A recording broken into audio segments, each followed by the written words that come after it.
État de l'Ohio, dans l'est des États-Unis. Nous sommes à Cincinnati, à 400 km de Chicago. Une agglomération de 2 millions d'habitants, typique de ces villes industrielles que compte l'Amérique. Depuis le début de la matinée, à l'hôpital public de la ville, le service des urgences psychiatriques accueille des malades en crise. Comme cette femme dans le couloir. Elle est connue dans le service. Il y a quelques heures, elle s'en est prise aux infirmiers. Je vais tout casser ici, je vous le jure. Ok, d'accord. Elle est bipolaire. Elle alterne des phases de dépression avec des moments de violence aiguë. Le docteur Brian Griffin doit éviter qu'elle ne devienne trop agressive. Il travaille ici depuis 9 ans. En matière de psychiatrie, c'est une pointure. Il va tenter de calmer la patiente. C'est une blague. Je ne sais même pas ce qui ne va pas chez moi. Je comprends, mais vous êtes malade. C'est pour ça que vous n'arrêtez pas de faire des séjours à l'hôpital. Non, c'est faux. Et je n'ai pas fait plusieurs séjours à l'hôpital. Je n'y suis allée qu'une seule fois pendant 1 an. C'est bien le problème. Ce que vous ne comprenez pas, c'est que je traverse quelque chose de difficile. Et je ne peux même pas vous l'expliquer. Regardez où on est, enfin. On est au beau milieu du couloir. Vous ne me proposez même pas d'aller nous asseoir à une table pour écouter ce que j'ai à dire et voir ce qui ne va pas chez moi. Pour éviter le conflit, le docteur la laisse seule un moment. Elle est trop agitée. Je ne me sens pas en sécurité pour discuter dans une chambre avec elle. Elle est vraiment imprévisible. Elle a cassé une caméra de vidéosurveillance ce matin. Et écoutez comme elle crie. Vous devez m'écouter être un docteur, Griffin. Ok, d'accord. Il faut que vous arrêtiez de jouer avec ma vie, Griffin. Ok. Il faut que vous arrêtiez de jouer avec ma vie. Je suis une citoyenne américaine. La jeune femme a déjà fait plusieurs séjours en hôpital psychiatrique. Elle peut avoir un accès de violence à tout moment. Pour empêcher qu'elle ne s'en prenne à quelqu'un, Brian a appelé 7 infirmiers et 3 agents de sécurité. La procédure peut surprendre, mais dans ces urgences, les médecins ne prennent aucun risque. Une injection de tranquillisant va lui être administrée. Il faut lui donner des médicaments avant que quelque chose n'arrive. Si vous attendez qu'elle soit vraiment en crise, ça met le personnel et les autres patients en danger. Qu'est-ce que vous me donnez? Ils m'ont déjà donné ce médicament. Pourquoi vous me redonnez ça? C'est le docteur qui l'a ordonné. Ils m'ont déjà donné ça en bas. Le docteur l'a ordonné. Encerclée, la jeune femme est contrainte d'accepter le médicament. Pourquoi ils me font ça?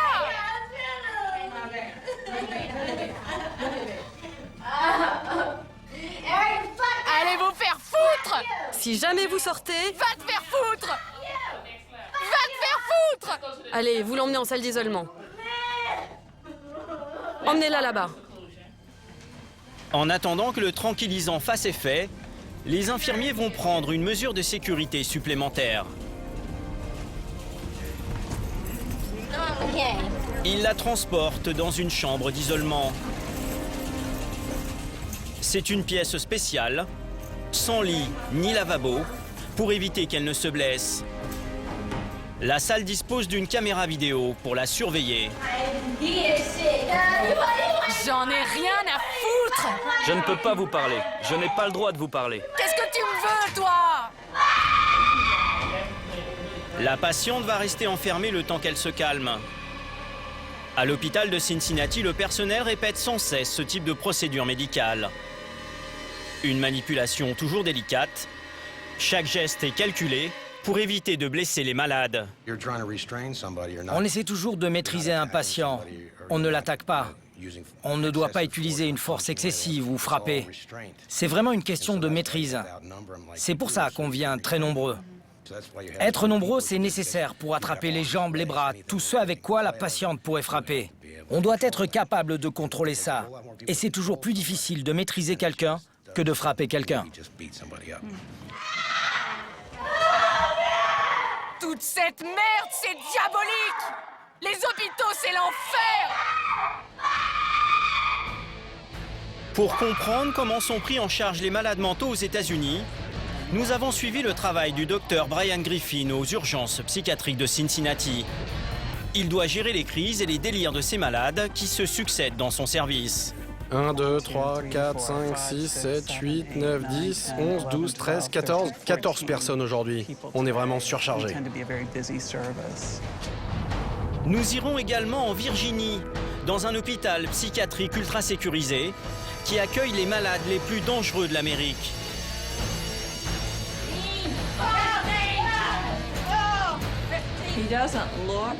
Il a l'air plutôt inoffensif comme ça, mais c'est un ancien boxeur. Donc 2-3 coups de poing et vous êtes par terre. Pour les soigner, Jody, infirmière en chef, applique des méthodes de guérison hors du commun. Mais aux États-Unis, ces soins haut de gamme sont réservés à une minorité. Frappés par des coupes budgétaires draconiennes, beaucoup d'hôpitaux psychiatriques n'hésitent plus à mettre à la rue leurs malades. Résultat, ce sont les policiers qui doivent gérer ces nouveaux SDF. Et parfois, les interpellations tournent à la bavure.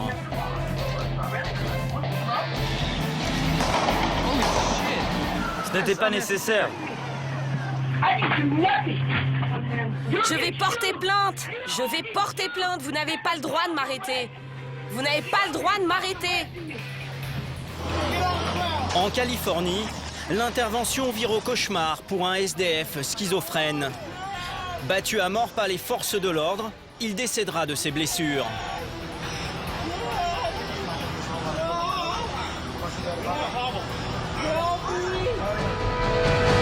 Alors, pour éviter ces dérapages, certaines villes ont décidé de former leurs policiers, comme Andrew à Cincinnati. La radio indique qu'il s'agit d'une personne maniaco-dépressive qui tenterait de se suicider. Apparemment, il y aurait le feu dans son appartement. La Nouvelle-Orléans a même dû créer des unités de bénévoles spécialisées dans les interventions à haut risque. Sur le terrain, Doc doit garder son sang-froid. Va te faire foutre, salaud. Je te jure, je vais te tuer. Ne me touche pas. Si certains de ces malades sont pris en charge à l'hôpital, beaucoup d'autres vont connaître l'enfer de la prison. Quand une nation ne sait plus comment soigner ses fous, voyage au cœur de la psychiatrie américaine.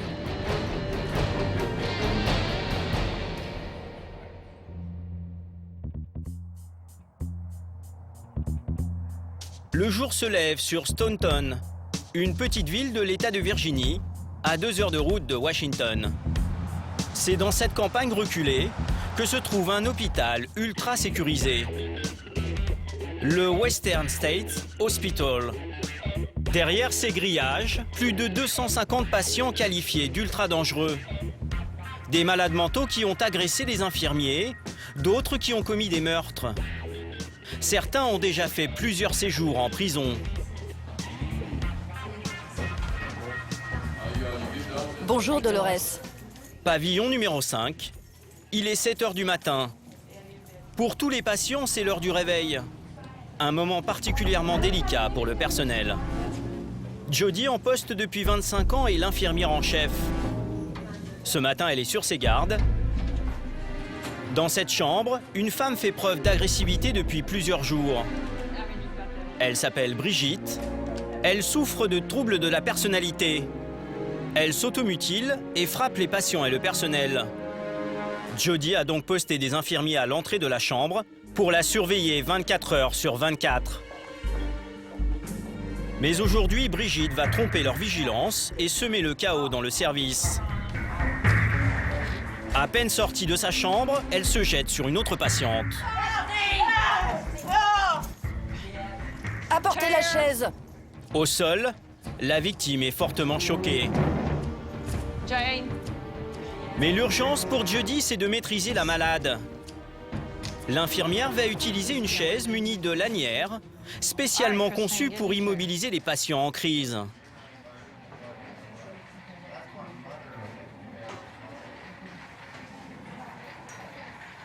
Pourquoi vous continuez à faire ça, hein? Vous aimez rester dans cette chaise toute la journée? Pourquoi vous attaquez Dolores? Vous savez ce qui se passe dans ces cas-là. Très vite, Brigitte se retrouve ligotée, incapable de bouger. Jody doit maintenant s'occuper de la victime de 56 ans dans le couloir. Elle a repris ses esprits. Ok, on y va. Comme ça, vous êtes prête? Allez, 1, 2, 3. Ça y est, vous y êtes. Elle n'est pas blessée. Cette fois-ci, l'incident s'est terminé sans gravité.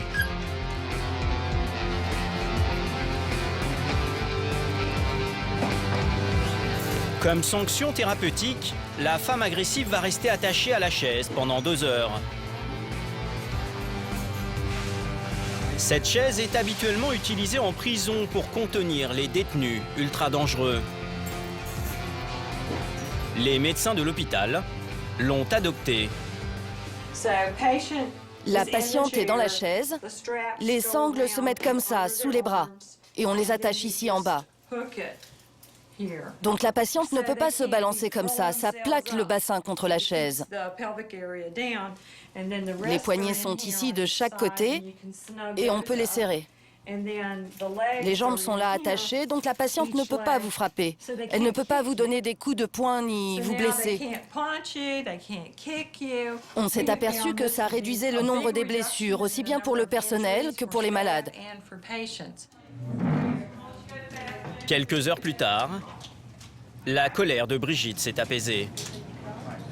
Jody décide de la libérer en présence des agents de sécurité pour éviter toute récidive. La balle est dans ton camp.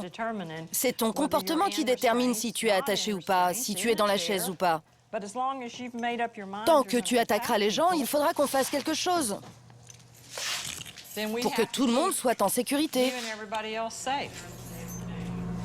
La patiente est encore trop fragile. Elle peut à nouveau faire preuve d'agressivité.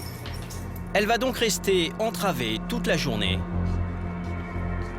Mais pour aider à son rétablissement, les infirmiers vont la laisser circuler dans les couloirs. Dans cet établissement, tout est fait pour éviter les brimades et garantir le bien-être des patients. Malades et médecins sont sur un pied d'égalité. C'est la raison pour laquelle le personnel ne porte pas d'uniforme. On fait tout pour ne pas avoir l'air différent des patients.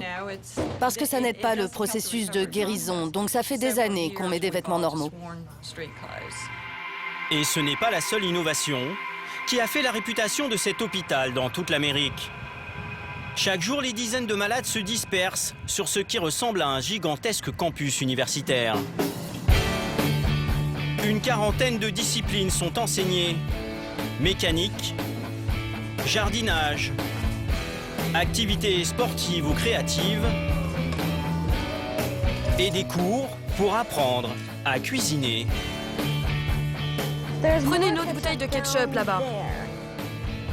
Debbie a 54 ans. Elle a été admise ici il y a 1 an après avoir agressé violemment l'un de ses voisins. Pour elle, ce cours de cuisine est un véritable bol d'air. Ça m'occupe et ça me permet d'être active. On apprend quelque chose au lieu d'être juste un patient. L'objectif, responsabiliser les malades et préparer leur réinsertion. Dans cet hôpital, ils apprennent même à connaître leur maladie. Quand vous êtes atteint de schizophrénie, c'est plus difficile de vivre normalement. Toutes les choses qu'on fait dans la vie courante. Par exemple, payer un loyer, acheter de la nourriture, travailler, c'est plus difficile à faire pour un schizophrène. Jim, 45 ans, est le responsable de cet immense campus. Pour éduquer les malades et les surprendre, il propose régulièrement de nouvelles disciplines. Aujourd'hui, dans ce gymnase, il improvise un cours de golf. Hey Steve, prends le club comme ça, en arrière et frappe vers l'intérieur. Tu vois ce que je veux dire? Jouer au golf, ça demande de la concentration. C'est efficace pour travailler leur tolérance à la frustration. Si vous êtes frustré, essayez le golf, vous allez comprendre. On travaille sur ce genre de choses et on travaille aussi sur la faculté à s'insérer dans la communauté. Parfois, certains patients aident les autres en leur disant, par exemple, « Moi, dans cette situation, voilà ce que je fais ». C'est vraiment une bonne manière d'apprendre à vivre ensemble. On est loin de l'univers carcéral qu'ont connu certains malades. Ils vont enchaîner les swings pendant 1 heure. L'originalité de ces méthodes thérapeutiques a un prix, 400 € par jour payés par l'État de Virginie. Mais aux États-Unis, ce type de soins n'est réservé qu'aux patients dangereux. La majorité des malades est généralement prise en charge par les urgences psychiatriques, où les médecins doivent lutter pour continuer à les traiter.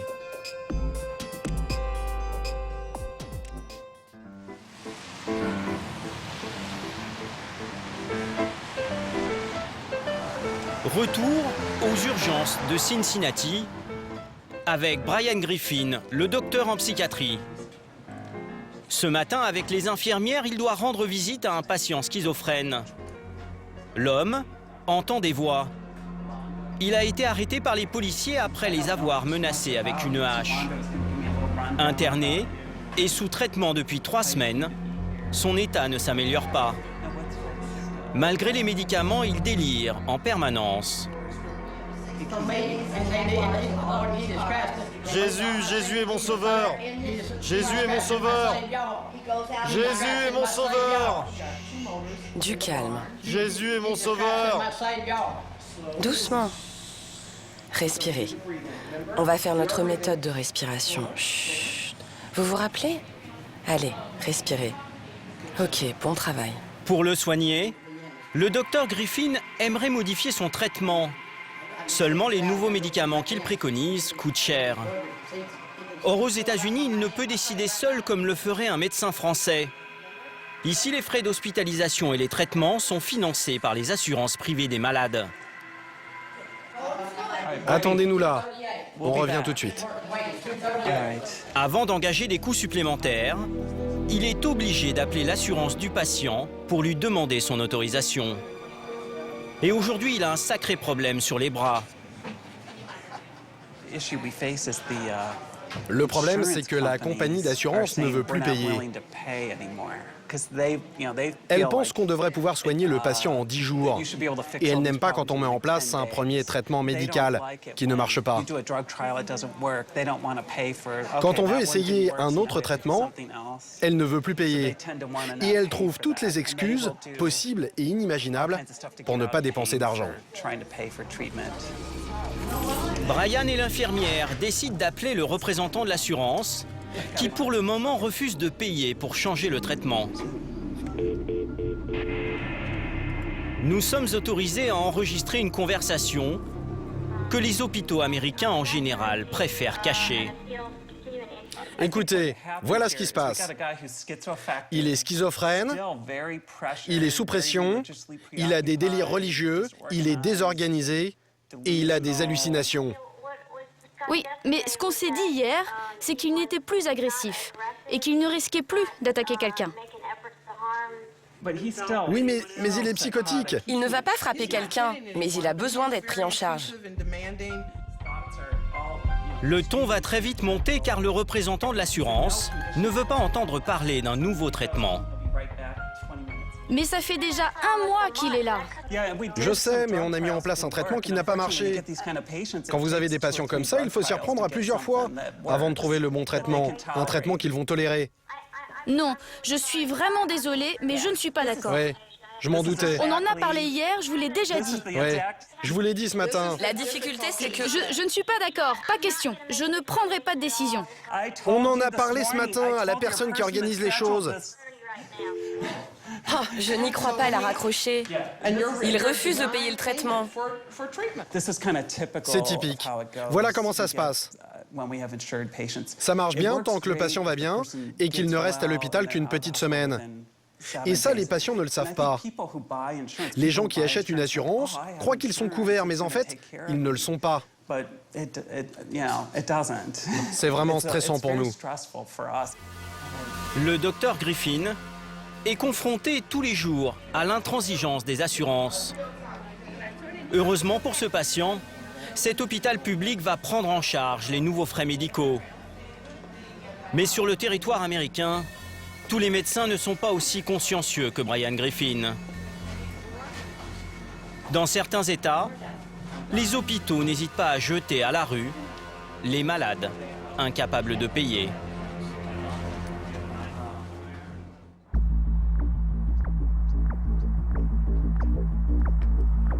Aujourd'hui, 250 000 personnes atteintes de troubles psychiatriques seraient sans abri.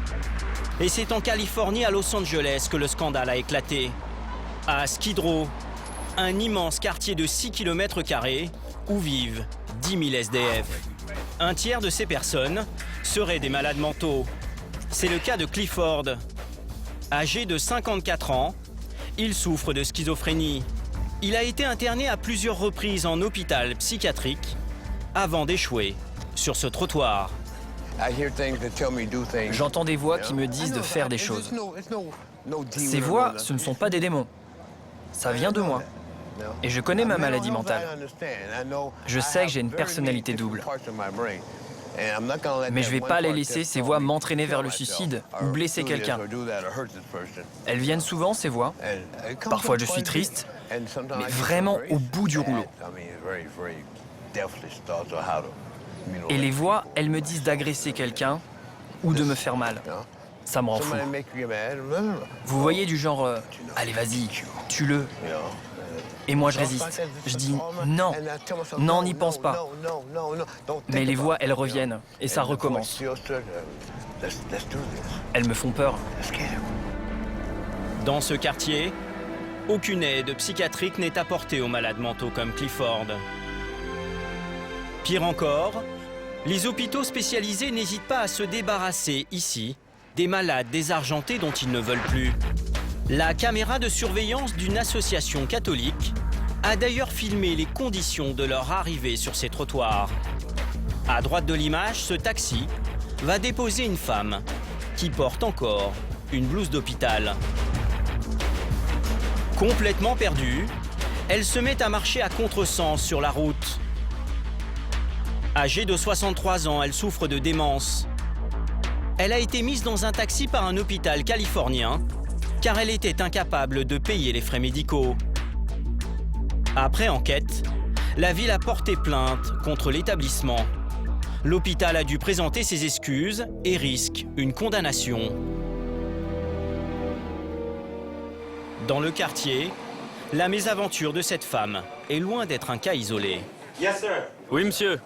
Je vous donne un ticket. Larry travaille dans une de ces missions catholiques qui aident les sans-abri. Il leur fournit des repas ou des tickets pour prendre des douches.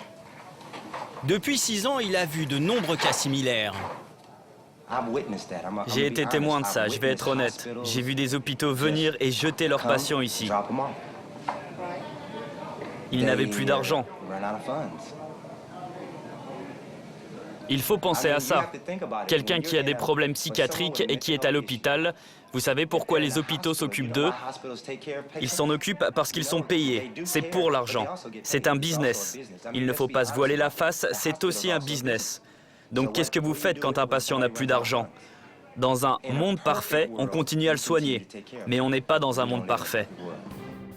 Après ce scandale, 2 hôpitaux psychiatriques qui avaient jeté à la rue 150 malades mentaux ont été condamnés à une amende de plus d'1 million d'euros.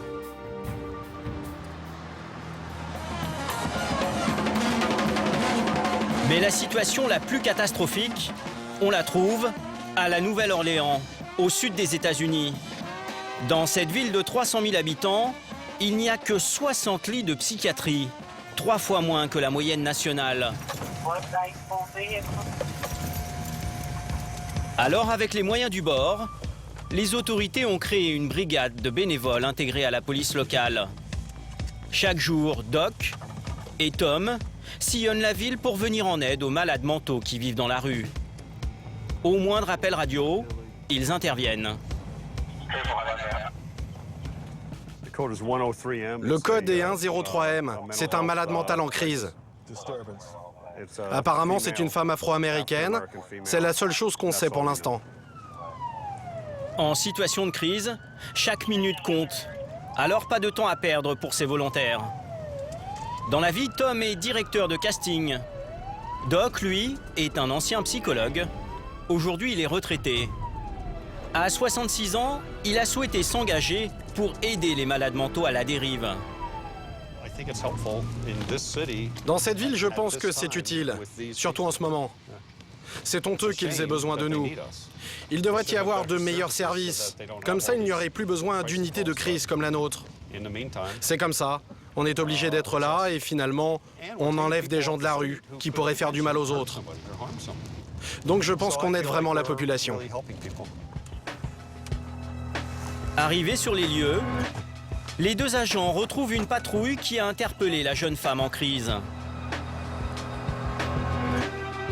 Les policiers l'ont menottée et allongée à l'arrière de leur voiture. Comment ça va, madame? Tout va bien? Touchez pas ma tête! Ne touchez pas ma putain de tête! On va vous sortir de là. Vous allez monter dans notre véhicule. On vous emmène à l'hôpital.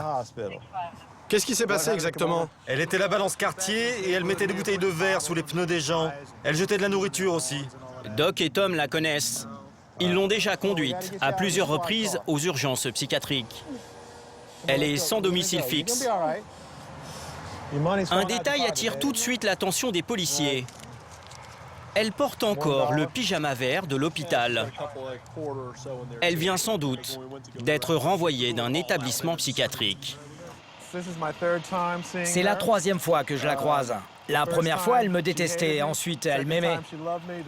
Cette fois-ci, c'est encore différent. Elle a tout un passif avec nous. Elle est schizophrène. Allez, on y va, madame. Tout va bien, on y va. Tout va bien. Ça y est. Vous êtes OK, madame? OK, on va aller dans notre camion. Vous êtes d'accord? Avant de la ramener aux urgences, Doc et Tom vont l'attacher avec une ceinture de contention habituellement utilisée en psychiatrie. Une mesure de précaution car elle est connue pour être violente. OK, vas-y, c'est bien. Va te faire foutre, salaud! Je te jure, je vais te tuer! Ne me touche pas! Du calme, ça suffit. Du calme, c'est bon. Fils de pute, enlève tes mains, trou du cul, ne me touche pas! Oh, ne crachez pas, s'il vous plaît. Madame, je vais vous mettre un drap autour de la figure.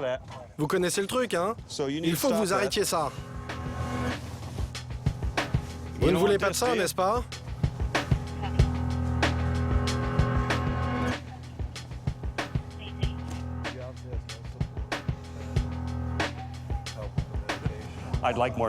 J'aimerais avoir plus d'informations, mais là, c'est de la courtoisie. Elle est très en colère, elle n'a pas envie d'être embêtée, de parler. Je ne vais pas insister. Et toi, là-bas, va te faire foutre! D'accord. La dernière fois qu'on l'a ramassée, elle se prenait pour un médecin. Pour un médecin et une infirmière. Elle avait des affaires et 2 sacs. Là, elle n'a plus rien. Quelqu'un a dû lui voler ses sacs dans la rue. Je pense qu'elle vit dans la rue. Elle est comme ça. Parfois, elle ne se sent pas bien, elle se met en colère et devient véhémente. Elle insulte et crache. Apparemment, elle n'a jamais été correctement soignée. Le voyage se termine une nouvelle fois aux urgences psychiatriques de la Nouvelle-Orléans. Allez, venez, madame. Non, ne me touchez pas! Venez, faites attention à la marche. On vous tient. Les policiers ne se font pas d'illusions. Ils savent déjà que la jeune femme sera renvoyée dans quelques heures. Une défaillance du système sur laquelle les autorités hospitalières refusent de s'expliquer. Nous ne serons pas autorisés à filmer dans l'établissement. Pour Doc et Tom, c'est un éternel recommencement. Chaque mois, ils ramènent ici plus de 200 patients et ça ne risque pas de s'arranger. Les autorités de la Nouvelle-Orléans ont annoncé aux hôpitaux psychiatriques une nouvelle coupe budgétaire de 10 millions d'euros. Demain matin, probablement vers 10 h, elle sera à nouveau dehors sous la pluie. Elle n'a pas d'endroit où aller. Elle retournera certainement là où sont ses affaires, si elles n'ont pas été volées. Et ça continuera comme ça, indéfiniment. C'est la tragédie. Sur le plan économique, on se mord la queue. On les emmène sans cesse aux urgences. Les scanners, les tests qu'ils font à chaque fois, ça coûte cher. Si un établissement pouvait les accueillir sur une longue durée, ça coûterait moins cher. Mais c'est comme ça. À cause des coupes budgétaires, comme dit Doc, on se contente de les ramasser quand ils sont en crise. Avec ses auxiliaires de police bénévoles et motivés, la plupart des interventions se passent bien. Mais aux États-Unis, le face-à-face entre policiers et malades mentaux tourne parfois au drame. Je n'ai rien fait, je vais porter plainte. Je vais porter plainte. Le passager d'un bus en Californie a filmé l'interpellation musclée d'une femme SDF maniaco-dépressive. Devant l'agressivité de la malade, les policiers ont perdu leur sang-froid.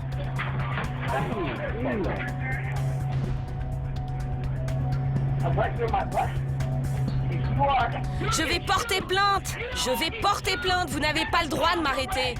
Vous n'avez pas le droit de m'arrêter. Beaucoup plus grave, à San Francisco, des policiers encerclent un homme en fauteuil roulant qui vandalisait des voitures. Il souffre de problèmes psychiatriques et il est armé d'un couteau. Les officiers le mettent en joue car il a tenté de blesser un agent. Ils vont riposter de manière disproportionnée. Le passant qui filme est scandalisé. Ce n'était pas nécessaire. 3 coups de feu et l'homme s'effondre dans son fauteuil. Gravement blessé, il aura la vie sauve, mais sera condamné pour vandalisme et menace à l'arme blanche. Les policiers, eux, n'ont toujours pas été traduits en justice. À 600 km de là, un autre schizophrène SDF a été victime de policiers brutaux et incompétents. Son histoire a ému toute l'Amérique. Kelly Thomas avait 37 ans. Un soir d'été, il a été battu à mort sur cette place par des policiers. Une caméra de vidéosurveillance de la ville, équipée d'un micro, a filmé toute la scène. Cette nuit-là, les agents cherchent un homme qui aurait tenté de s'introduire dans une voiture. Ils contrôlent Kelly et très vite, l'interpellation tourne mal. Mets tes mains sur tes putains de genoux. Laquelle? Les deux. Je ne peux pas. Dépêche-toi et fais ça vite. Mets tes mains sur les genoux. Tu vois mes poings? Qu'est-ce qui se passe? Ils sont prêts à te taper. Kelly Thomas ne comprend pas ce qui lui arrive. Très vite, les renforts de police arrivent et en quelques minutes, la situation va déraper. Allonge-toi sur le sol. Allonge-toi sur le sol. Matraque à la main, les policiers passent le jeune homme à tabac. Et pour le maîtriser, ils ne vont pas hésiter à utiliser leur taser à plusieurs reprises.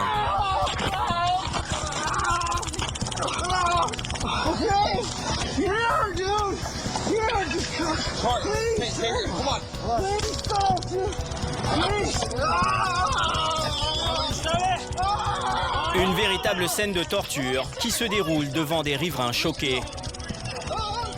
Sur une autre vidéosurveillance enregistrée dans un bus à proximité, certains passants commentent la scène avec horreur. Mais qu'est-ce qui s'est passé? Les flics tabassent ce pauvre gars là-bas. Il y a plein de flics. Mais pourquoi? Je n'en ai aucune idée. Je ne sais pas ce que le type a fait. Il lui tire les cheveux, il le tabasse. Vraiment? Ouais, il y a plein de sang. Oh mon Dieu. Il l'électrocute. Oh mon Dieu. Oh mon Dieu, ça fait peur. Ouais, il le tabasse. Pourquoi ils font ça? Il est mort? Il est à moitié mort. Kelly sombre dans le coma. Transporté aux urgences, il décédera quelques jours plus tard. Plusieurs mois après le drame, la famille et les amis de Kelly se sont réunis pour lui rendre hommage. Bonjour. Ron, son père, cherche encore des explications. Ce point d'interrogation, c'est symbolique. C'est pour dire pourquoi. Pourquoi avez-vous fait ça? C'est l'endroit où il a été battu à mort. J'étais sous le choc. Je n'y croyais pas. Je ne sais pas à quoi penser. C'est la police qui a fait ça. Mon fils ne méritait pas d'être battu par qui que ce soit, et encore moins par la police. Avant de perdre connaissance, les derniers mots de Kelly ont été pour son père.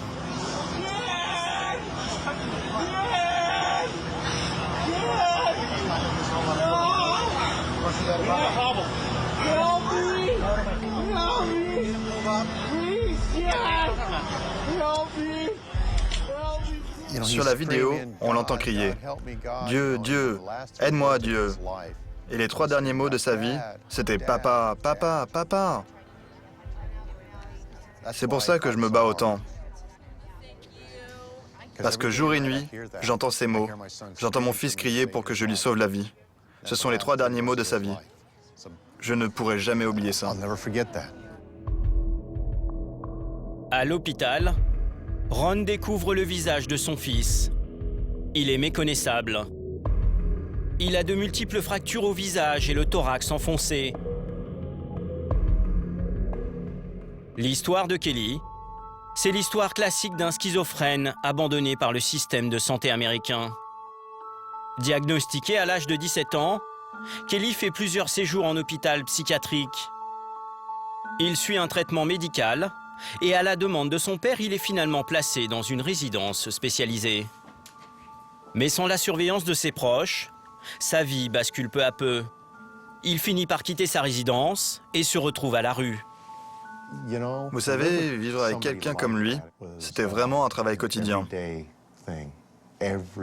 C'est comme un enfant que vous ne pouvez pas laisser seul. Pendant les dernières années, il a fallu que je parte loin à plus de 200 km. Je travaillais chez les Marines sur une base militaire et je ne rentrais que le week-end, donc je ne pouvais plus passer beaucoup de temps avec lui. Ce que je regrette, c'est d'avoir été loin.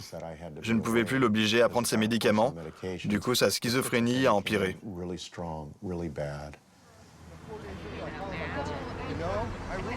Aujourd'hui, le père de Kelly se bat pour faire de la mort de son fils un symbole. Il a porté plainte contre les policiers. Son combat a relancé le débat sur l'entraînement des officiers.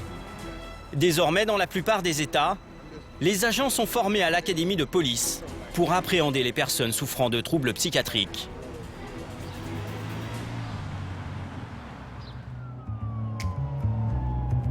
Retour dans la région de Cincinnati. Andrew Snap fait partie des effectifs qui ont suivi une formation psychiatrique. Depuis 5 ans, il est de plus en plus souvent confronté à des malades en crise. Je suis intervenu sur de nombreuses situations violentes, des agressions, des tirs à l'arme à feu. Vous savez, parfois les gens, ils ont des problèmes mentaux.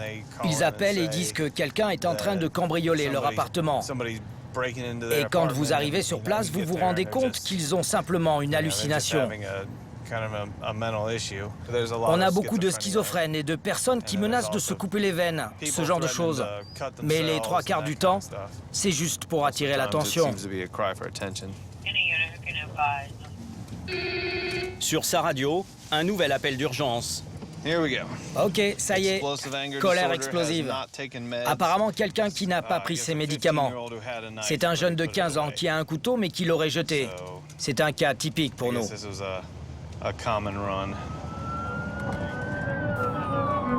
À 2 kilomètres de là, un adolescent s'est montré très menaçant envers sa famille. Pas question de prendre le moindre risque. Plusieurs véhicules ont été envoyés sur place. C'est la grand-mère du jeune homme qui a prévenu les forces de l'ordre. Elle n'arrive plus à contrôler son petit-fils de 15 ans dont elle a la charge. L'adolescent a perdu ses parents très jeunes. Il s'en prend régulièrement à sa grand-mère. Il a été diagnostiqué maniaco-dépressif et il ne prend plus ses médicaments.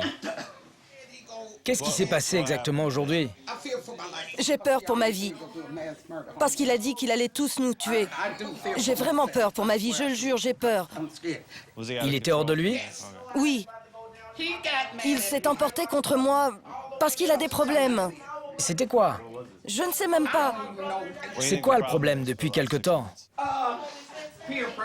Il est sous pression et il traîne avec des jeunes de 20 ans, 22 ans. Il l'entraîne. Il a volé des choses avec eux. Des CD, par exemple. Le jeune garçon s'est battu dans la maison avec plusieurs membres de sa famille. Ce matin, il les a même menacés avec un couteau. Il est à cran. Alors, pour faire baisser la tension, les policiers vont faire preuve de beaucoup d'attention à son égard. Ma grand-mère s'est mise à crier contre moi en disant qu'elle préférait que je ne sois jamais né. Elle aurait aimé ne jamais me connaître. C'est la seule personne que j'ai dans ma vie et elle me dit ça. Ça m'a vraiment blessé au plus profond de moi. Et donc j'ai répondu des trucs. Elle a encore dit qu'elle aurait aimé ne jamais me connaître. J'ai dit que j'allais quitter la maison car c'est ça qu'ils veulent tous. Dis la vérité. Mon fils a essayé de le maîtriser, mais il l'a fait tomber. Ok. Oui, parce que j'essayais de me protéger. Il est venu et a mis ma vie en danger. Non, il n'a pas fait ça. Il m'a pris à la gorge, il m'a étranglé. Il m'a donné un coup de poing à l'estomac. C'est faux, il n'a C'est pas fait injuste. ça. Ok, ça va. Il ment, il vous dit que ce que vous voulez entendre. Ce garçon a complètement perdu la tête. Vous voulez qu'on fasse quoi? Je veux l'emmener à l'hôpital pour enfants. Je crois qu'il a vraiment besoin d'être interné. D'accord. Vous y êtes déjà allé? Oui, il dit qu'il ne veut pas y retourner, mais je pense qu'il doit y aller. Les agents ont pris la peine d'écouter toute la famille pendant une demi-heure. Ils vont maintenant conduire l'adolescent à l'hôpital psychiatrique pour enfants. La décision est particulièrement douloureuse pour la grand-mère. Mais elle n'a pas vraiment le choix. Il a été tellement rebelle durant les 6 derniers mois. Vous savez, il vient quand il veut. Il sort pour fumer de la marijuana, des cigarettes. Il traîne avec les jeunes de 20 ans. Il vole. Je ne peux plus supporter ça. Je suis fatiguée, je suis vraiment fatiguée. J'en ai marre de pleurer. Je ne veux plus pleurer. J'espère qu'il va trouver de l'aide. Andrew et ses collègues ont géré la situation avec calme, comme ils l'ont appris en formation. Cette mission à peine terminée, l'agent fonce vers un cas beaucoup plus grave.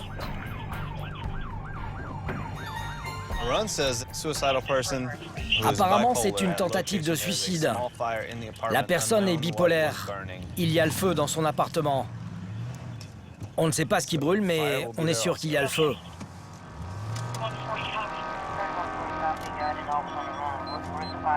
Plusieurs camions de pompiers sont arrivés sur les lieux pour éteindre l'incendie qui a démarré dans une maison. L'officier Andrew sécurise la zone. Au bas des escaliers, voici la jeune femme qui a mis le feu chez elle. Les agents pensent qu'elle a tenté de se suicider. Elle est aussi maniaco-dépressive. Compte tenu de la gravité des faits, l'hôpital psychiatrique a dépêché sur place cette infirmière pour tenter d'engager le dialogue. Qu'est-ce que tu as fait pour allumer ce feu? Je ne vois pas ce que tu veux dire. Arrête de te moquer de moi. Elle a dit quoi? Je viens de lui demander ce qu'elle a fait pour allumer ce feu et avec un grand sourire, elle vient de me répondre. Quoi? Qu'est-ce que tu veux dire? Non, c'est pas ça que je veux dire. Tu as mis le feu à quelque chose? Sur une plaque de cuisson? Est-ce que la graisse a pris feu en faisant le repas? Autour de la poêle, par exemple? Elle me dit que la prochaine fois, elle fera un plus gros feu. Ok, je vais vous dire ce qui s'est passé. Ok, vas-y. J'ai jeté mes affaires un peu partout dans la pièce. Ensuite, j'ai mis le feu à des feuilles de papier. J'ai jeté de l'essence dessus et j'ai laissé ça flamber. Un acte intentionnel qu'elle est incapable d'expliquer. En pleine crise, la jeune femme s'est également tailladé les bras avec un rasoir.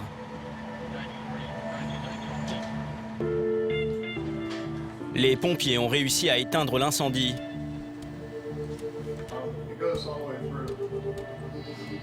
L'appartement était en bordel, c'était déjà comme ça quand on est arrivé. Pendant l'incendie, elle était ici, à l'intérieur du placard, recroquevillée sur le sol. C'est dans la cuisine que la jeune femme a allumé le feu. Ici, elle vit seule. Personne n'était là pour la raisonner. Le feu a pris ici et là. Mais c'est tout. Les dégâts sont assez faibles. Elle a été à court d'essence, elle n'en avait pas assez. Si ça avait pris ici, ça aurait été dramatique à cause du matelas, du sommier. Dans ce coin, tout se serait enflammé. En plus, il y a d'autres gens qui vivent dans l'immeuble. Il y a une voisine à côté, derrière ce mur, qui a une bonbonne d'oxygène. L'oxygène, c'est pas très bon avec le feu.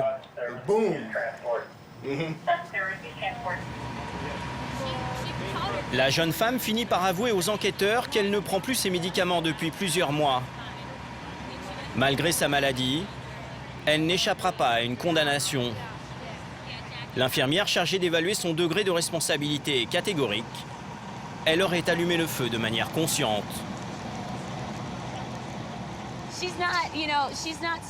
Je ne pense pas qu'elle soit dans un état délirant.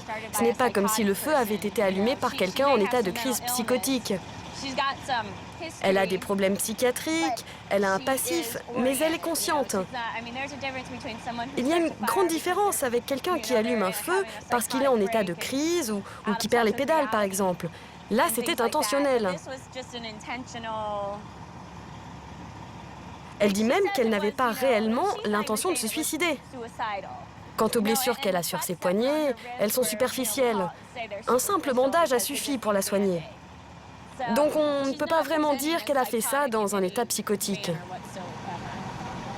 Conséquence de ce diagnostic, la justice va considérer que la femme a commis un acte criminel. Elle va donc aller en prison et risque au minimum 2 ans de détention. La décision peut paraître sévère, mais aux États-Unis, de très nombreux malades mentaux sont jugés responsables de leurs actes. 500 000 d'entre eux seraient aujourd'hui en prison, 10 fois plus que le nombre de patients internés à l'hôpital.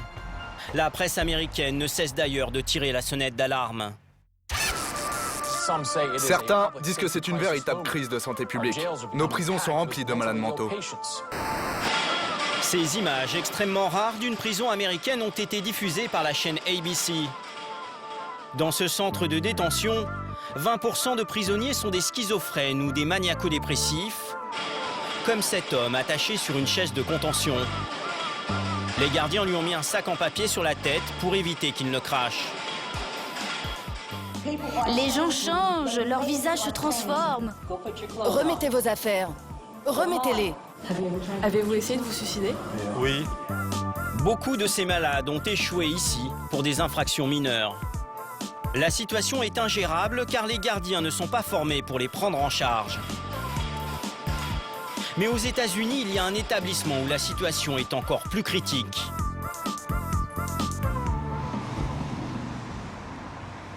Retour à Los Angeles.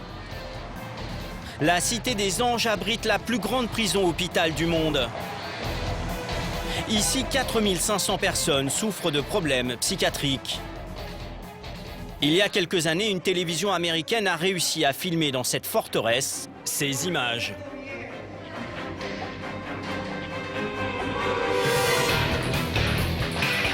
Des soupçons de maltraitance pèsent sur cet établissement, au point que le FBI a déclenché une enquête.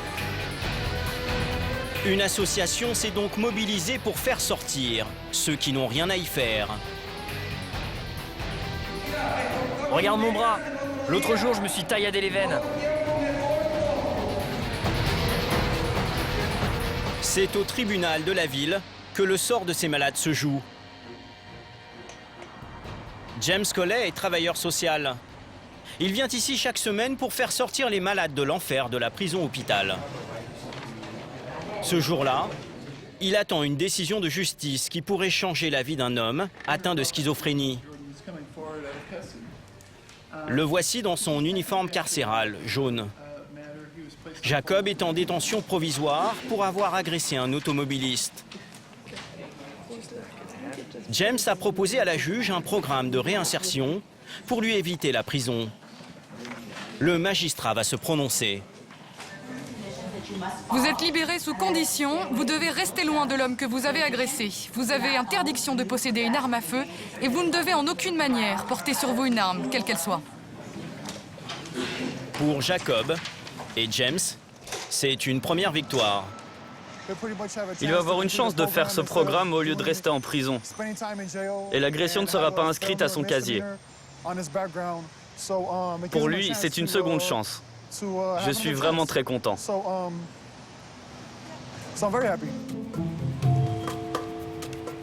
Quelques jours plus tard, nous retrouvons James dans l'immense prison-hôpital où est détenu Jacob. Il vient le récupérer à sa sortie. Salut, tout va bien? Bon, on y va. Pour Jacob, c'est peut-être le bout du tunnel. Quand je suis arrivé là-dedans, je ne savais pas où j'étais.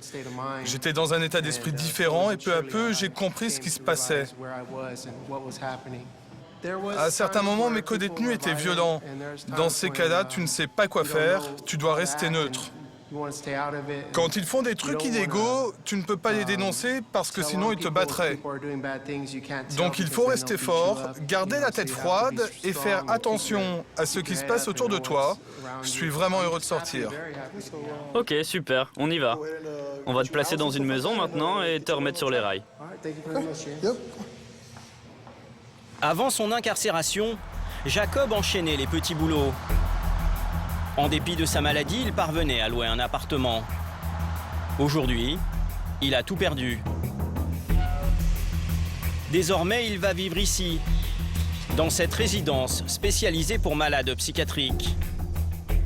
Grâce aux aides de l'État et aux dons privés, l'association de James loge quelques personnes dans ce refuge. Tous ont connu la rue ou la prison. Pendant 120 jours, Jacob y sera logé et nourri. Le dîner est servi ici, le déjeuner et le petit déjeuner aussi. C'est grand, c'est vraiment bien. J'aime les arbres, j'aime la nature, donc c'est bien, vraiment bien. C'est beaucoup mieux que la prison. La prise en charge coûte plus de 700 € par mois. Jacob sera autorisé à sortir dans la journée, mais il devra respecter certaines règles. Rentrer à la nuit tombée et suivre un traitement médical. Pour lui, c'est un challenge. Il veut tout faire pour éviter de commettre à nouveau une agression comme celle qui l'a conduit en prison. J'avais pété les plombs. Aujourd'hui, je n'en suis pas fier. Ce n'est vraiment pas un moment dont on peut être fier. Ce jour-là, j'étais en voiture avec ma mère. Elle était venue me chercher pour aller faire des courses et acheter de la nourriture. J'ai vu deux personnes marcher et commencer à rigoler et ça m'a perturbé. Et je me suis mis en colère. Je suis sorti pour les frapper et ils sont partis. Ma mère est revenue. Elle m'a dit « Tu es fou, ça ne va pas ». Ensuite, je suis sorti. Il y avait une voiture qui reculait. Je l'ai poussé. Le gars s'est arrêté. Il a ouvert sa vitre.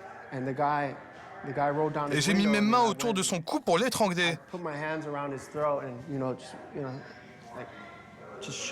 Ça n'a duré que quelques secondes. Et ensuite, les flics sont arrivés parce que c'était devant un commissariat. Ils m'ont frappé ici et m'ont arrêté comme ça, en plaquant mon visage au sol. Un coup de folie qui aurait pu détruire sa vie et hypothéquer son avenir. Aujourd'hui, Jacob repart de zéro. Mais il reste un privilégié. Avec la crise économique, chaque année, plusieurs milliers de malades mentaux rejoignent la cohorte des laissés pour compte de la psychiatrie américaine.